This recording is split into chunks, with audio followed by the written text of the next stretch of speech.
তিনি শান্তিপুর গঙ্গার ঘাটে গিয়ে বসলেন।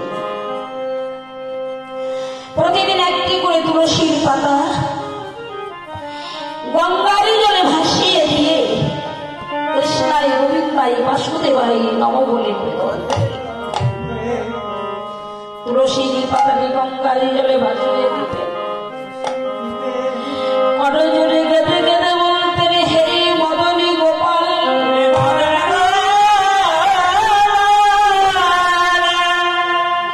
হে প্রেমের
আমি যে কাঙাল তোমায় ডাকি, তুমি কাঙালের ডাকি কি করেন শুনতে পাও না?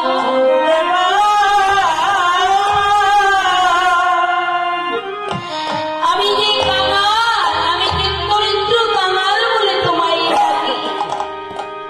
হে মদন গোপাল, তুমি এসো এসো এসো আমার প্রেমের ঠাকুর,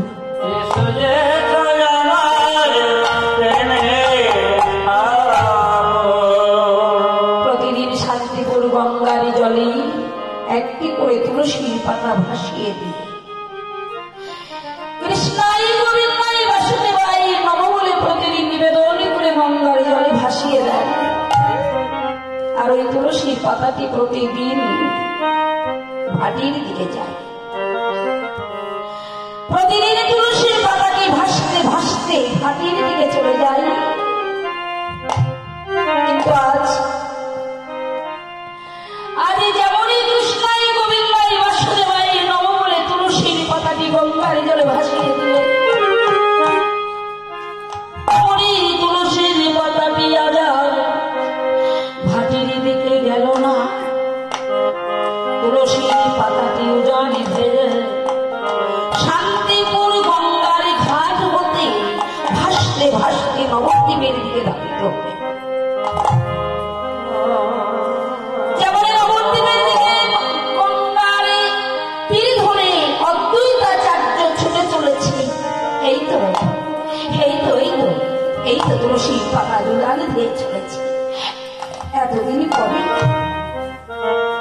এই অসমের কান্নার শব্দ আমার প্রভুর কর্ণমূলে পৌঁছে।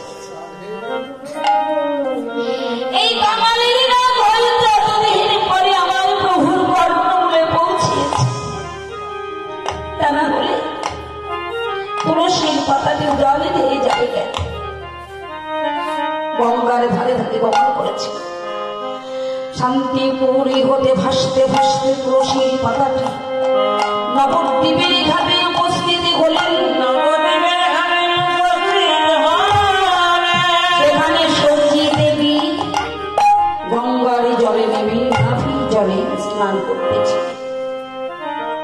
তুলসীর পাতাটি মায়ের চতুর্দিকে বেষ্টন করে মায়ের নাভির পথে গিয়ে মিলিত হলো। সেখানে হলো আমার প্রভুর কৃপা। সজি সিন্ধু গর্ভ মাঝে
প্রাচীন মায়াপুরে নিম্ব বৃক্ষের নিচে ছোট্ট চালা ঘরের মধ্যে আমার গৌরের হরির কৃপা হল।